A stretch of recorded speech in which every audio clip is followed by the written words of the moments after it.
الحمد لله رب العالمين والعاقبة للمتقين ولا عدوان إلا على الظالمين والصلاة والسلام على سيدنا محمد خاتم الأنبياء والمرسلين صلى الله عليه وعلى آله وصحبه أجمعين وعلى من تبعهم من المسلمين إلى يوم الدين أما بعد chers frères et sœurs, assalamu alaikum wa rahmatullahi ta'ala wa barakatuh. Bismillah wa salatu wa salam ala rasulillah. Pharaon a ordonné à ses gardes de tuer les garçons de Banu Israël une année et de les épargner l'année suivante. C'est-à-dire que les garçons vont être tués une année, qui sont nés à cette époque-là, et vont être épargnés l'année suivante. Et c'est resté comme ça pendant plusieurs années. Et puis une année, c'était l'année d'épargnement, le frère de Moussa, Haroun, est né. Et quelque temps plus tard, la femme d'Imran sera enceinte de Moussa alayhi salam. Mais sa grossesse ne sera pas visible. Ne sera pas visible par tout le monde et pour les gardes aussi, qui surveillent les femmes enceintes jusqu'à leur accouchement, pour vérifier leur enfant.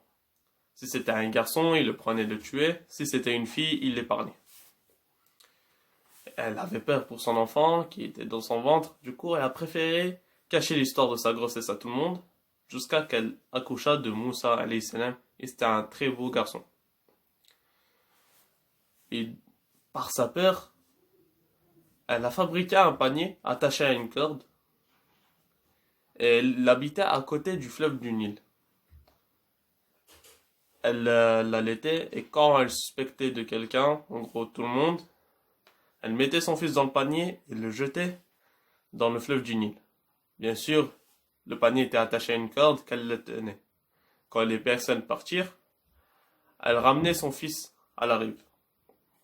Et c'est resté comme ça pendant un bon bout de temps jusqu'à Allah subhanahu wa ta'ala dira à la femme d'Imran, comme il est venu dans le Coran, Bismillahirrahmanirrahim, وأوحينا إلى أم موسى أن أرضعيه فإذا خفت عليه فألقيه في اليم ولا تخافي ولا تحزني إنا رادوه إليك وجاعلوه من المرسلين صدق الله العظيم. هذا كل ما جاء في هذه الحلقة إن شاء الله. Dans la prochaine vidéo, nous continuerons l'histoire de Moussa alayhi salam.